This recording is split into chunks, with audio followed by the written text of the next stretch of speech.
Crater Lake National Park, Oregon. Midnight. The deepest lake in the United States, 1,943 feet. Ranger Sarah Grayson was on her 19th overnight patrol of the Rim Road. Sarah. She killed the engine and stepped out. The whisper had come from the water. There is no one out here. Who just said my name? She aimed her flashlight toward the shore. 30 yards out, a pale figure stood waist-deep in the black glass of the lake. Sarah. The shape was human, and it was raising its right arm in a slow, deliberate wave. Sarah Grayson. It sounds like me. That thing in the water. It sounds exactly like me. She had broken an unspoken rule, and now a figure in the lake was waving, and it knew her name. But it hadn't started with the wave. It started 3 months earlier, at the beginning of the summer season. The senior rangers had an unwritten rule: never patrol the Rim Road past midnight more than 7 times in a single season. They wouldn't say why. 7 times. Everyone avoids it. But we're short-staffed. Someone has to do it. So she volunteered. Shift after shift. The first 7 were uneventful. Long, silent hours, with only the wind and the distant cry of a loon. On her 8th patrol, just past midnight, she passed Sunday Notch Overlook, and she saw something. A pale shape, standing waist-deep in the water, perfectly still. She told herself it was a log. A dead tree that didn't fall all the way. That's all it is. But on her 9th shift, it was still there. Same spot, same stillness, and on her 10th, it hadn't moved an inch. Nothing organic stays that perfectly motionless for weeks. Not a branch, not a log. She didn't report it. She didn't ask why. She just kept driving, night after night, past the silent shape in the water. Sarah kept driving the Rim Road, shift after shift, but she had started avoiding her gaze at Sunday Notch. The pale shape was always there. I can't stop looking at it.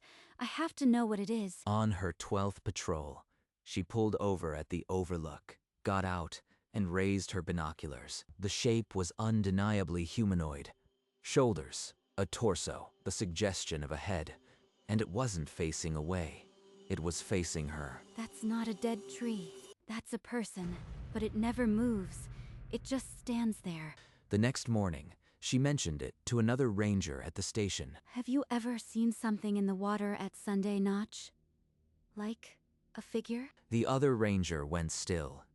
Just stick to the main road, Sarah. Don't look too long, he said, and turned away. He knows something. They all know something. And the unspoken rule, never more than 7 night patrols, stopped sounding like a superstition. It started sounding like a warning. 3 more patrols came and went. Each night, Sarah passed Sunday Notch with her breath held, and each night the figure stood motionless in the dark water. Just keep driving. Don't look. It's nothing. On her 15th patrol, just after 12:15 a.m., she couldn't stop herself. She slowed the truck at the Overlook and looked. The figure was still there, waist deep. But this time, it slowly raised its right arm in a deliberate, human wave. Sarah slammed on the brakes. The truck skidded on the gravel. Her heart hammered against her ribs. The arm held its pose for a long second, then slowly lowered. The figure was motionless again. She didn't remember driving away. She just found herself 3 miles down the Rim Road, knuckles locked, gasping. It saw me. It knew I was there. And it waved. That wasn't random. She didn't sleep that night. She sat in her cabin, lights on, replaying the arm rising again and again. The next patrol, the figure was back to being still. But Sarah knew now. It could move, and it had chosen to, after the wave. The silence of the other rangers became unbearable. Sarah started asking questions. What's really out there? Why the 7-shift rule? A senior ranger pulled her aside. Voice low. Some things at Crater Lake don't want to be known. Call in sick for a while. They're warning me off. This is real. She didn't call in sick. She went to the park's small research library instead. In a cabinet marked MISC, sonar logs, she found a yellowed report from 1959. The report described an unusual sonar return at 0,200 feet, a humanoid shape, 6 feet long. It was dismissed as equipment malfunction. Humanoid. At 1,200 feet depth. They buried it. The document bore a red stamp, removed from public-facing data. Sarah realized then that the Park Service had been hiding something for decades, and she was on her own. She spent the next day making calls, finally reaching an elder named Walter Redhawk, who agreed to speak. I am trying to understand a legend. Something about the lake. A figure that looks like a person. Walter's voice came through, slow and deliberate. He told her of Lao, the underworld spirit cast into the caldera after an ancient battle. I know that name. The Klamath stories I heard as a kid. La'al. The legend said the lake became a doorway to the spirit world. Sometimes it sends back a reflection of those who look too long. The lake can send back something that looks like you, Walter said. A reflection that isn't a reflection. A doppelganger. A copy that isn't a copy. From the lake. Walter warned her. If you see yourself in the water at night, you must never answer it. Not with a word, not with a wave. Sarah's blood ran cold. The figure she'd been watching for weeks, it didn't just look human.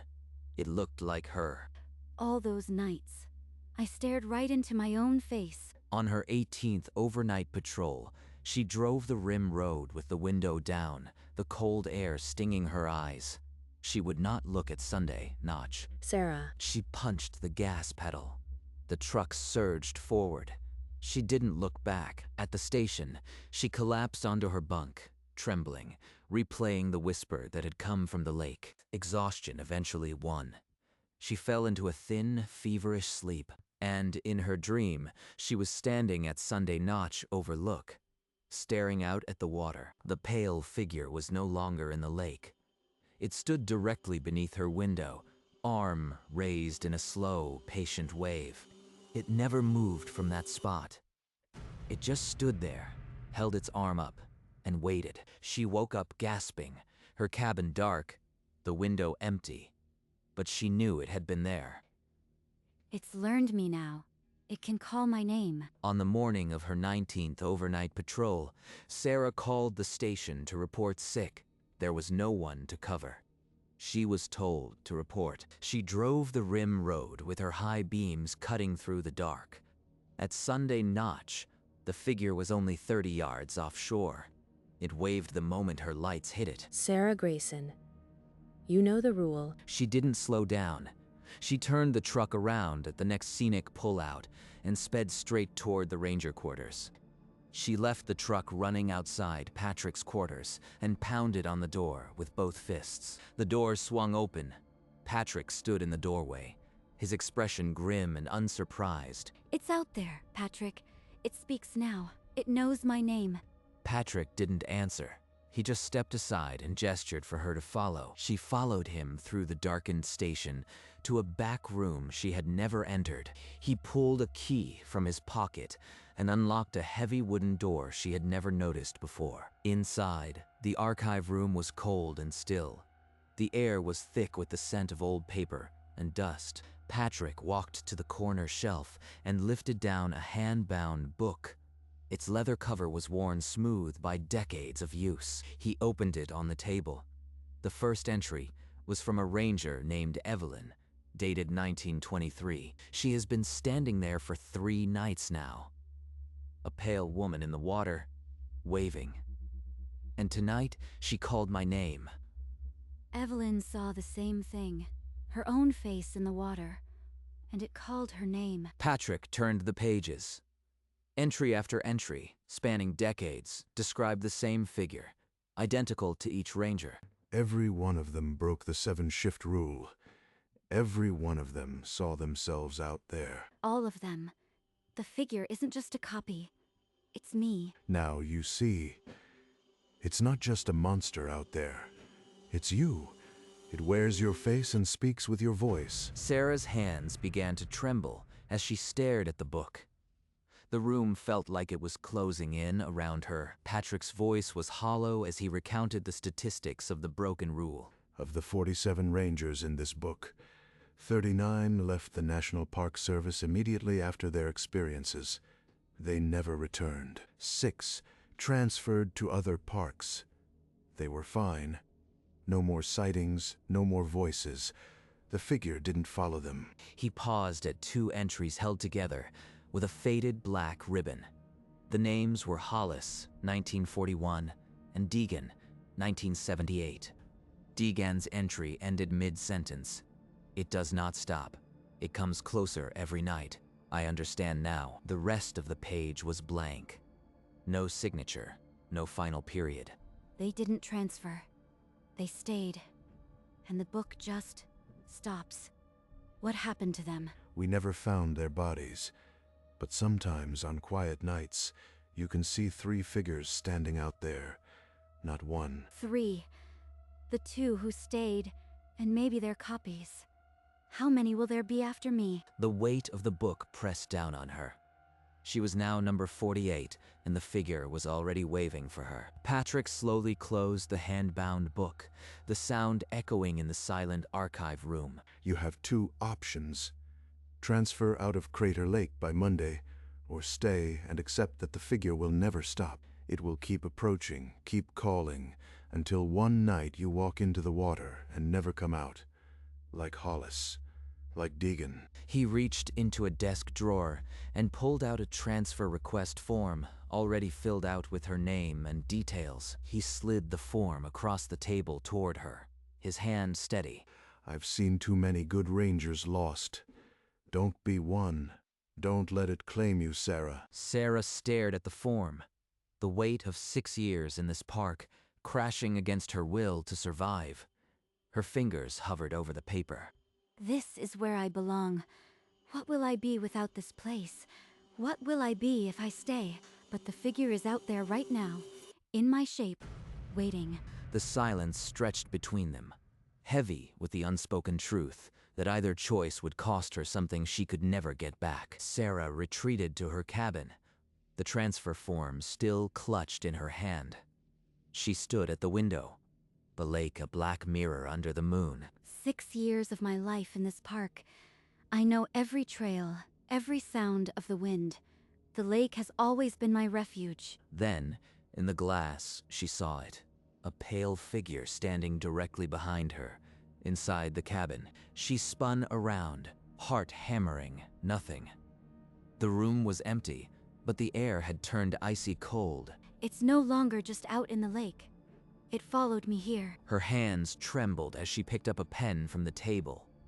She pressed it to the transfer form. The signature was shaky, almost illegible, but it was done. She had chosen to leave. I can't let it take me like it did the others. She blew on the ink and folded the form, stuffing it into her pocket. But when she glanced at the window again, her reflection had changed. It was the figure, now facing her, and it was waving. The transfer wouldn't process for a week, and the schedule still had her name on one final night patrol. She asked Patrick to cover, but he shook his head. Protocol. One last shift. Just one more night. Get through it, and I am gone. As she rounded the curve near Sunday Notch, her high beams caught the figure standing on the rocky shore at the edge of the road. It was out of the water, its bare feet on solid ground, pale and featureless, and it slowly raised its arm to wave. Then it took a step forward, directly toward the truck. Sarah screamed and jerked the wheel. The truck fishtailed on gravel, then shot forward, past the figure with inches to spare. She didn't look in the mirror. She didn't slow down. The road became a tunnel of darkness, and her own ragged breathing. Patrick, it's on the road. It came out of the water.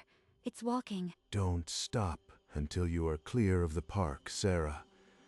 I'll handle the logs. Just go. She drove like hell down the rim road. The image of that thing stepping toward her seared into the inside of her eyelids. By dawn, she was packing her duffel bag with trembling hands. Her cabin looked bare. Patrick met her at the station lot. He shook her hand, his grip firm and final. You made the right choice. Not everyone does. Remember, never come back. She drove out of the park with the sun rising behind her, the lake, a sliver of blue in the mirror. At a pullout, she stopped and glassed the shoreline one last time. And there it was. The figure stood at the water's edge, pale in the morning light, its arm raised in a slow wave. Tourists took pictures of the lake, but no one else seemed to see it. She pulled back onto the road and didn't look in the mirror again. That night, she crossed into Montana. Glacier National Park was waiting. She was safe, hundreds of miles from the crater, but her hand still shook on the wheel. Glacier National Park was vast and beautiful. Sarah buried herself in work, patrols, reports, long hikes, anything to keep the memories at bay. I am so exhausted, but that's a blessing. No energy left to think about the lake. For a week, she slept deeply.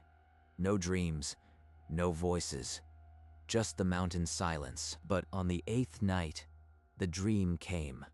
She was standing at the rim of Crater Lake, the water black and still. Without willing it, she was walking toward the water's edge, her boots missing, the shore cold underfoot. The figure was waiting, waist deep, pale and motionless. Then its arm slowly rose in a wave. You came back. She jolted awake, her sheets soaked in cold sweat, her heart pounding against her ribs. It's just a dream. Stress. A new park. It doesn't mean anything. But the dream came again the next night, and the night after that. The figure was always there, waiting, and now it knew she would return. The dreams intensified. Each night, the figure stood closer in the black water, its arm raised before Sarah even reached the shore. You left, but you didn't leave me. She would wake gasping, the sheets drenched, the room too dark, and for a moment she would swear the lake was still under her feet. I can't look at mirrors anymore. I can't trust my own reflection. At work, her supervisor asked if she was sleeping. She said it was the altitude, and looked away. That night, she left every lamp on, the bulbs burning against the dark, as if light could keep the figure away. I've been waiting for you.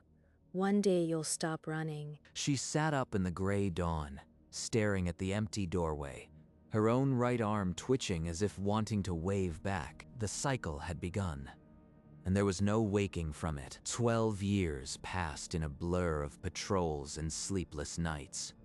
Sarah was 40 now, still at Glacier, still dreading sleep. The dream had become a permanent ritual. Every night, the lake. Every night, the figure waving, closer, until one night, the dream shifted. She was no longer at Crater Lake.